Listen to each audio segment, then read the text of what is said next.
Hello everyone, welcome to our channel MP board English medium. आज की इस video में हम लोग डिस्कस करने वाले हैं फिजिक्स के इम्पोर्टेंट क्वेश्चंस।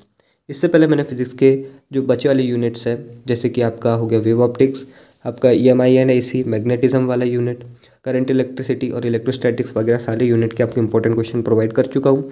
अगर आपने वाली वीडियोज़ नहीं देखे हैं तो उनकी आपको लिंक मिल जाएगी डिस्क्रिप्शन में, वहाँ से आप जाके उस प्लेलिस्ट के सारे वीडियो देख सकते हैं। इसके अलावा बायोलॉजी, केमिस्ट्री, हिंदी और इंग्लिश सारे सब्जेक्ट के मैं इंपॉर्टेंट क्वेश्चन दे रहा हूँ। बायोलॉजी के इंपॉर्टेंट क्वेश्चन देके मैंने खत्म कर चुका हूँ। बायोलॉजी हमारा पूरा जो सिलेबस था इंपॉर्टेंट क्वेश्चन का वो कवर हो चुका है। आपने अगर वीडियोस नहीं देखे हैं तो चैनल पे जाके आप विजिट करके देख सकते हैं। इसके अलावा गाइज मैंने स्ट्रेटजी वाले वीडियो और जो भी आपके मन में डाउट चलते रहते हैं, जैसे कि क्वेश्चन बैंक को लेकर डाउट आया था, उन सारे के वीडियोज़ पे मैंने एक वीडियो बनाई है, तो आप जाके देख सकते हैं। सारी वीडियोज़ की लिंक आपको डिस्क्रिप्शन में मिल जाएगी। अगर गाइज आपको कोई डाउट आता है तो प्लीज़ कमेंट करना नीचे, मैं हर एक कमेंट का रिप्लाई देता हूँ। मेरे चैनल पे एक भी ऐसी कमेंट नहीं है जिसका मैंने रिप्लाई नहीं दिया हो, तो आप चाहे जो भी डाउट है आप कमेंट सेक्शन में पूछ सकते हैं। इस वाले वीडियो में हम डिस्कस करने वाले हैं matter and dual nature of radiation के इंपॉर्टेंट क्वेश्चंस। तो इससे पहले मैं आपको बता दूं कि इस वाले जो चैप्टर है ये एक ही चैप्टर है, इनसे ऑब्जेक्टिव आते हैं। इस वाले चैप्टर से बहुत ज़्यादा ऑब्जेक्टिव पूछे जाते हैं, तो इस वाले चैप्टर को आपको ऑब्जेक्टिव के पर्सपेक्टिव से अच्छी तरह से पढ़ के रखना पड़ेगा, क्योंकि यहाँ से ऑब्जेक्टिव्स पूछे जाते हैं। तो इससे पहले कि मैं आपको इंपॉर्टेंट क्वेश्चन बताऊँ, उससे पहले मैं आपको यहाँ इस वाले जो यूनिट है, चैप्टर है, इसके मोस्ट इंपॉर्टेंट टॉपिक बता देता हूँ गाइज। अब तो रिक्वेस्ट करूँगा कि आप भले ही पूरे जो इंपॉर्टेंट क्वेश्चन वो ना पढ़ो, पर ये जो टॉपिक मैं बता रहा हूँ इन टॉपिक को जरूर से कर लेना, क्योंकि कई बार इन टॉपिक से इंपॉर्टेंट क्वेश्चन पूछे गए हैं। और मोस्टली जो एनालाइज़ किया है मैंने आपके प्रीवियस ईयर क्वेश्चन पेपर से, उनमें मैंने यही देखा है कि जो ये टॉपिक मैं आपको बताने जा रहा हूँ, इनसे एक इंपॉर्टेंट क्वेश्चन या इंपॉर्टेंट जितने भी आपके क्वेश्चन आए हैं वो इन्हीं टॉपिक से आए हैं। तो इन 3 टॉपिक को आप ज़रूर से कर लेना। तो उसमें सबसे पहला टॉपिक आता है गाइस फोटो इलेक्ट्रिक इफेक्ट। ये मोस्ट इंपॉर्टेंट टॉपिक है गाइस, 5 स्टार मार्क कर लो इस टॉपिक पे। मोस्ट इंपॉर्टेंट टॉपिक है इस वाले यूनिट, इस वाले चैप्टर का, photo electric effect. Photo electric effect को आपको ज़रूर से पढ़ लेना है। फोटो इलेक्ट्रिक के इफेक्ट के अंदर आपको न्यूमेरिकल पूछा जा सकता है, ठीक है। इसको आइंस्टाइन के पर्सपेक्टिव से पूछा जा सकता है, इसके लॉस पूछे जा सकते हैं, और भी तरीके हैं जिसके कारण ये जो टॉपिक है फोटो इलेक्ट्रिक इफेक्ट बहुत इंपॉर्टेंट बनता है। इसके अलावा जो दूसरा टॉपिक है वो है डी ब्रॉगली वेव्स। ये भी बहुत इंपॉर्टेंट टॉपिक है, डी ब्रॉगली वाला। तीसरा है न्यूमेरिकल्स। न्यूमेरिकल्स मोस्टली पूछे जाते हैं थ्रेशोल्ड फ्रीक्वेंसी पे, तो न्यूमेरिकल्स आपको इस चैप्टर के लिए प्रिपेयर करना पड़ेगा। ज़्यादातर इस चैप्टर से छोटा क्वेश्चन आता है, जैसे कि 1 या 2 नंबर के लिए ऑब्जेक्टिव आते हैं इससे पक्का, और 2 नंबर या 3 नंबर के लिए क्वेश्चन देखने को मिल सकता है। तो अब मैं आपके साथ डिस्कस करता हूँ इंपॉर्टेंट क्वेश्चन। तो जो सबसे पहला क्वेश्चन आता है वो है what is photoelectric effect. क्या होता है फोटो इलेक्ट्रिक इफेक्ट, इसको आपको डिटेल में लिखना पड़ेगा अगर ज़्यादा नंबर के लिए आया, या फिर नॉर्मल डेफिनेशन पूछी 2 नंबर के लिए तो इसकी नॉर्मल डेफिनेशन आपको लिख करके आना है। इन सारी चीज़ों के आपके आंसर नीचे एक PDF में मिल जाएंगे, तो आप वहाँ से जाके इनके आंसर देख सकते हैं। जो सेकंड क्वेश्चन है वो है write down the laws of photoelectric effect. ये क्वेश्चन आपको फोटो इलेक्ट्रिक इफेक्ट के साथ कंबाइन करके पूछ सकता है, डायरेक्ट पूछ सकता है कि what is photoelectric effect, write down the laws of photoelectric effect. तो ये दोनों क्वेश्चन जो फर्स्ट और सेकंड वाला है, इनको कंबाइन करके भी बड़ा क्वेश्चन मिला के जैसे 4 नंबर के लिए पूछा जा सकता है। तो आपको ये दोनों क्वेश्चन को करना पड़ेगा। आपको फोटो इलेक्ट्रिक इफेक्ट के लॉज याद करना पड़ेगा। कई बार 2 लॉ पूछे हैं, कई बार 3 लॉ पूछे हैं, ठीक है। तो इस तरह से आपको 4 या 5 लॉज जो फोटो इलेक्ट्रिक इफेक्ट के हैं उनको याद करके रख लेना, पेपर में आ सकता है। तीसरा क्वेश्चन आता है what is photoelectric effect, how photo electric effect was explained bye Einstein, derive Einstein's formula. तो फोटो आइंस्टाइन के अकॉर्डिंग फोटो इलेक्ट्रिक इफेक्ट क्या है ये आपको लिखना है, और आइंस्टाइन का फार्मूला या आइंस्टाइन इक्वेशन जो भी आप बोलते हैं उसको डिराइव करके मांगा है, इसका भी आंसर आपको मिल जाएगा।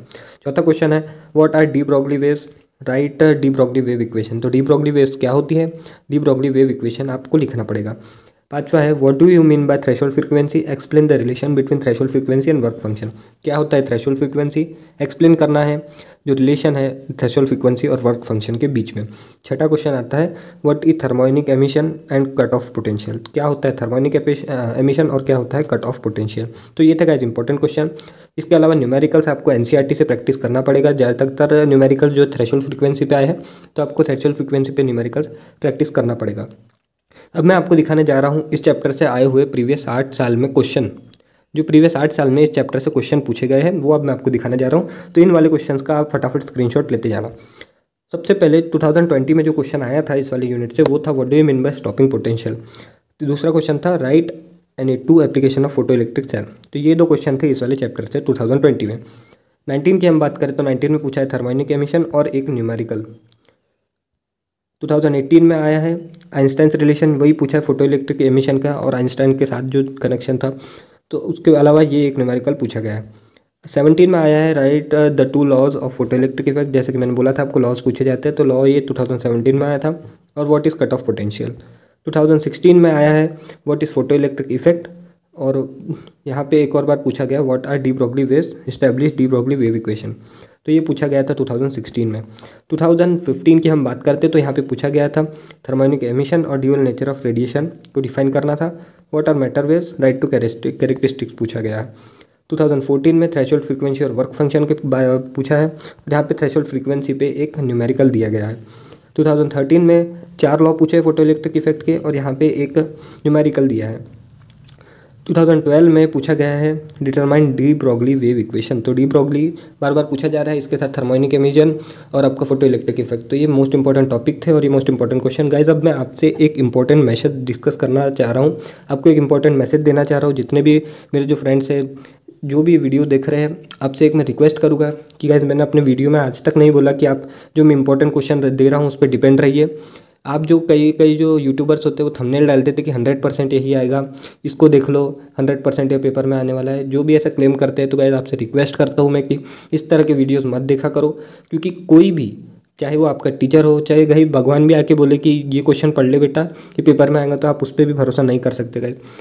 अभी ये टाइम चल रहा है, ये बहुत क्रिटिकल टाइम है। यहीं से जो स्टूडेंट्स हैं, मैं इस फेज़ से बहुत अच्छी तरह से जानता हूँ कि कैसा ये फेज़ है, कैसा क्या क्या हमारे दिमाग में चलता रहता है। तो यही वो टाइम है जहाँ से हम डिस्ट्रैक्ट होते हैं। कई लोग सोचने लग जाते हैं कि भाई उसका पापा तो टीचर है, उसके पापा की एग्ज़ाम में ड्यूटी लगती है, हम पेपर ला लेंगे, हमारे सर तो 100% IMP बता देते। तो गाइस ऐसा कुछ नहीं होता। अगर आप ज़िंदगी में किसी पे डिपेंड रहोगे तो कभी सक्सेसफुल नहीं हो पाओगे। चाहे वो मेरी इंपॉर्टेंट क्वेश्चन की बात हो या किसी और की इंपॉर्टेंट क्वेश्चन की बात हो या किसी और इंसान पे आप डिपेंड हो फॉर पेपर या अदर कोई जो भी आप सेटिंग करना चाहते हो वगैरह वगैरह, I don't know about it. तो ये सारी चीज़ों को छोड़ दो, अभी भी टाइम है गाइस। बहुत आपसे हम्बल रिक्वेस्ट है कि पढ़ लो। जो मैं बता रहा हूँ मेरे अकॉर्डिंग आप प्रिपेयर करते हो तो गाइस ये मैं गारंटी देता हूँ कि आपके अच्छे नंबर आएंगे। पर मेरी जो स्ट्रेटेजी है, मैं जो आपको चीज़ें बता रहा हूँ उसको आपको फॉलो करना पड़ेगा। मैं ऐसा नहीं बोलता कभी कि मेरी जो इंपॉर्टेंट क्वेश्चन दिया है बस उसको पढ़ लो, ये सफिशिएंट है, ऐसा मैंने आज तक नहीं बोला, ठीक है। तो कोई भी प्रिपरेशन गाइस कभी सफिशिएंट नहीं रहती। आप कितना भी प्रिपेयर कर लो, आप कभी सफिशिएंट नहीं हो। प्रिपरेशन कभी सफिशिएंट नहीं रहती, ठीक है। तो जितने भी आपके दिमाग में फालतू की बातें चल रही है, पेपर वगैरह 100% IMP या पेपर में सेटिंग, इन्विजिलेटर, इसके पापा उसके पापा, तो ये सारी चीज़ें छोड़ देना। और अभी भी टाइम है, अच्छा खासा प्रिपरेशन कर लो, आप अच्छे से अच्छा स्कोर कर पाओगे। अगर गाइस कोई डाउट आता है तो नीचे कमेंट करो, ये मेरा नंबर है, चाहो तो आप मुझसे कांटेक्ट कर सकते हो। बहुत सारे बच्चों ने मुझसे कांटेक्ट किया और मुझे बहुत खुशी होती है गाइस कि मैं किसी की हेल्प कर पाता हूँ। उन्होंने मुझसे बहुत सारे क्वेश्चन पूछे, मैंने उनका अच्छी तरीके से आंसर दिया है और आई होप कि मैंने उनके सारे डाउट क्लियर करने की भी कोशिश की है। इसके अलावा आप मुझे इंस्टाग्राम पे भी कांटेक्ट कर सकते हैं, ये मेरा इंस्टाग्राम इस नाम से आपको मिल जाएगा। गाइस वीडियो पसंद आया तो लाइक करो और प्लीज़ ज़्यादा से ज़्यादा वीडियो बच्चों में शेयर करो ताकि मेरी भी कुछ हेल्प हो सके। Thank you for watching the video. मिलते हैं आपसे नेक्स्ट वीडियो में।